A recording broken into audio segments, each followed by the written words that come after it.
Welcome to the show where tattoos meets badass eats and boozy drinks. I'm your host, Daniel Verhagen. To all my friends, family, and foes, because we all know they're watching, welcome to Tatted in the Kitchen.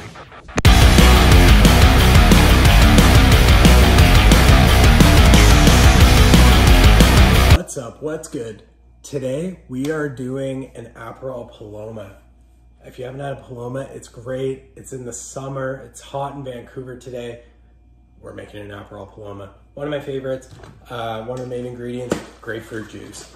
Can't go wrong. If you're trying to use up some grapefruit juice, would highly, highly recommend this drink for you. It's great in the summer. Yeah, hell, it's great in the winter. Why not? So we've got a lot of ingredients to go through today though. We've got tequila. In the cookbook, Tatted in the Kitchen, I do recommend a Tequila Blanco. However, I don't have Tequila Blanco on hand. I do have this, it's a Tequila Reposado. It's by Terramana, represented by Dwayne Johnson. If you didn't know, he is the face and I believe the owner of the brand. In fact, it's actually got his signature on it, which is kind of cool. Not his actual signature, it's printed, but, if you've never had Terramana, the Terramana Blanco is, because it does do a Blanco as well, it's a little bit less in price. However, I really don't like it, and I've heard a lot of reviews where people say it's not that great. However, the Terramana Reposado, it's about $10 more per bottle, and it is like a million times better. Get it, I sip this on ice, it's amazing. So, we're gonna have that. We've got some Aperol. If you don't know what Aperol is, I would say, the flavor when you, oh, it's fresh too, I haven't opened it yet. It is a, I would say the taste is akin to like a cotton candy flavor, let's call it. Again, this is one of those types of drinks, much like an amaretto or a Kahlua, where if you add too much, it can kind of ruin a drink. So we're gonna use that. We're gonna be careful with how much we add. And much like that as well, actually, Cointreau is also in this drink, which again, too much Cointreau, you can ruin a beverage. So we're gonna be careful with that. And we've also got some Prosecco, and we've got, so this is actually a La Marca Prosecco. I found this, it was a little bottle. I just bought it specifically for this, specifically for you if you're watching. It's a little bottle of Prosecco because I personally don't drink Prosecco that often. I've removed the top wrapper. This is La Marca Prosecco. I removed the top wrapper, however, I haven't removed this plastic cork. It looks like it's a twist off. We're gonna see how that goes. Generally these are pressurized, so you're gonna watch me struggle with that. And then we've also got some lime juice. Got, oh, forgot the other half. Got a full lime. I'm gonna squeeze that. This is about a half ounce of lime juice. And then for garnishes, we have got an orange slice, we've got some mint, we've got a strawberry as well that have slit down the middle, being held together by the stem. Now, in the cookbook, I got it right here. You can see the Aperol Paloma is actually quite still, which is interesting. You can see it right there. So if you see that, it's actually quite still, which is interesting because of the Prosecco. You'd think, oh, it's bubbly. Well, I will show you in a moment. I have my handy spoon here. If anybody has ever wondered why it's got those little ripples in the spoon, it's actually with the Prosecco, there's a lot of carbonation in the Prosecco. Well, with that, just gonna move that out of the way. The Prosecco, or any other carbonated beverage, when you pour it down the spoon, it actually eliminates the carbonation. And I'll show you that in a moment. So I'm gonna grab a fun drink from back here. We've got a summery. I always find these glasses with kind of the wide bottom as like a little more fun. They're great for wine as well. You can kind of swirl them a little bit. I don't know, it's like a wine glass without the stem. It's fun, great for summery beverages. So we've also got, oh, this is gonna be a shaken drink as well. We're not gonna shake the Prosecco though, because that'll add some carbonation and that'll just be too much to deal with. We do have a shaker that we're gonna use. And I'm gonna grab some ice because with this drink, we are shaking it with ice. You can either pour it over ice or not. I'm gonna add some ice. It's really hot today on the West Coast. So I'm gonna shake it with ice and I'm gonna pour it over ice. In the cookbook, I didn't pour it over ice.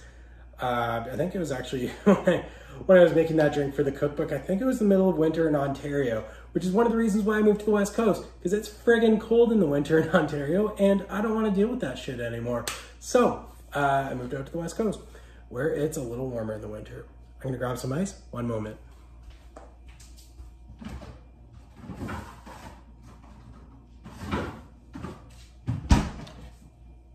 All right, I just kicked my freezer door closed. We've got some ice. I'm gonna use, for the entire drink, I'm just gonna use some big ice cubes. Why not? I got 3 left. And I don't think I have any other ice, actually. I think I used all my other ice up. Gotta refill those trays. So we are gonna shake with some ice. Gonna throw that into my handy shaker. And we are gonna do a 1/2 ounce of fresh lime juice. We got our lime. Gonna throw that in there. Uno and dos. All right. Got that. We're gonna go to the tequila. We're gonna do 1.5 ounces of tequila. Again, in the cookbook, I do recommend Tequila Blanco. You can definitely go with Tequila Blanco. Any one will do. You could do an El Jimador, which is fine. Their Tequila Blanco is a little rough, but you know, it gets the job done. El Jimador is one that I would recommend. Hornitos as well is another one that is really good. Actually, I would recommend their Tequila Blanco over any others from what I've tried. If you have any other recommendations for Tequila Blanco, please let me know. The reposado, we're gonna go with that today. Terramana, I haven't tasted a better reposado, to be honest, which is kind of wild considering their Tequila Blanco. I know I said like it's not that great. Honestly, it's really bad from Terramana. Do better, but the reposado is really good though, which is weird. I think they really invested in this. Anyways, we're doing, sorry, get back on track. We are doing 1.5 ounces of their reposado. We're gonna do 1, and this is with ice as well, remember, in the shaker, 1.5 ounces. Then we're gonna come to the grapefruit. We're gonna do that same amount, 1.5 ounces. We got a ruby red grapefruit juice. Again, you can either, I would recommend just going with a grapefruit juice as opposed to squeezing a grapefruit from scratch.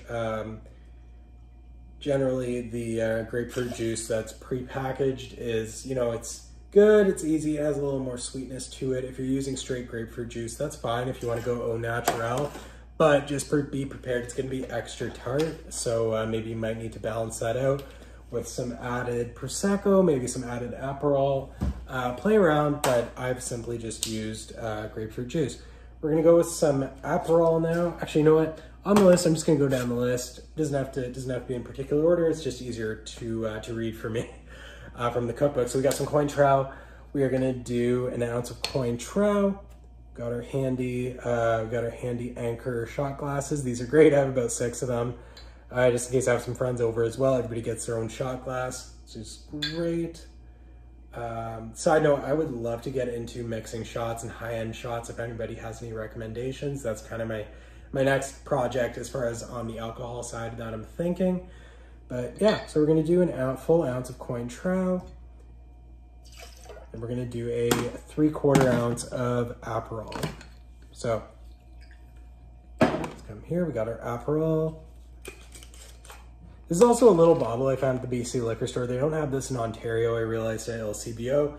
BC liquor store, again, I'm not gonna use Aperol a lot unless I'm doing specifically an Aperol Paloma or something another summery drink. So this is great. Thank you so much, BC liquor store, for giving me a little bottle of Aperol. So I don't have to spend an arm and a leg to get it. We are doing 3/4 ounce in this beverage. We've got 3/4 ounce there. Beauty. Again, there's ice in this shaker. So we've done lime juice, Aperol, Cointreau, grapefruit juice, Tequila Blanco. Again, those ratios, if you didn't pick them up in the video, are in the description. So that is all ready to go. I'm gonna grab the components here to shake this bad boy up. And after we shake this up, we're gonna add the Prosecco, and I'll show you how to do that with the spoon to eliminate as much carbonation as possible, which is honestly what you want for this drink, and it's a little more prettier.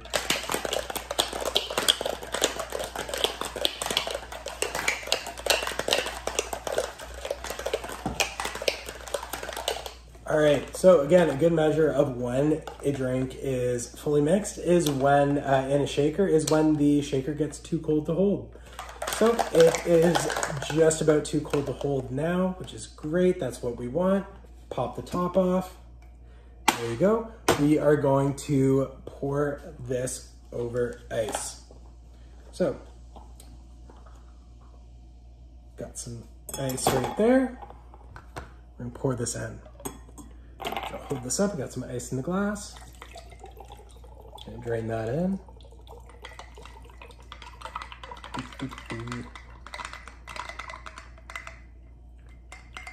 There we go. All right, perfect. So we got that. Now what we're gonna do, we're gonna take our Prosecco. I'm gonna open this, you're gonna watch me. It looks like it's a twist off on top. We'll see how this goes if it pops. Oh, that's not too bad. All right, so again, it is very bubbly. Tasty. So we got our glass here.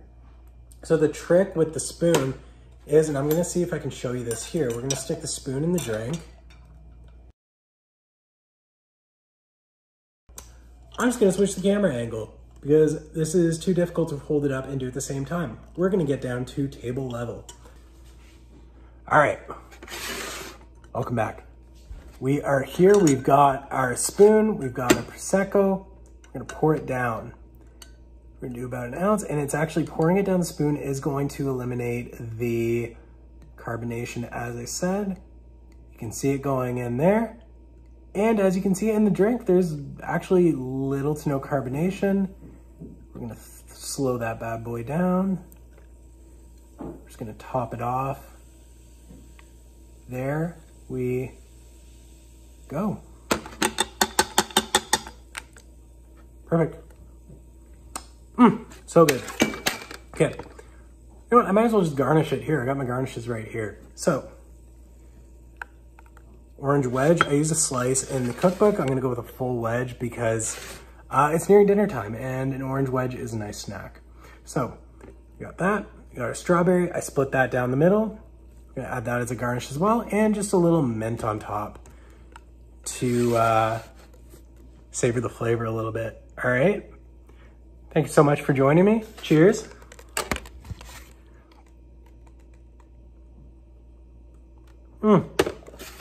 Oh, I'm definitely gonna finish that. All right, thank you everybody for joining me. It's been great having you here and we'll see you soon. Oh, don't forget to like and subscribe as well. All right, see you.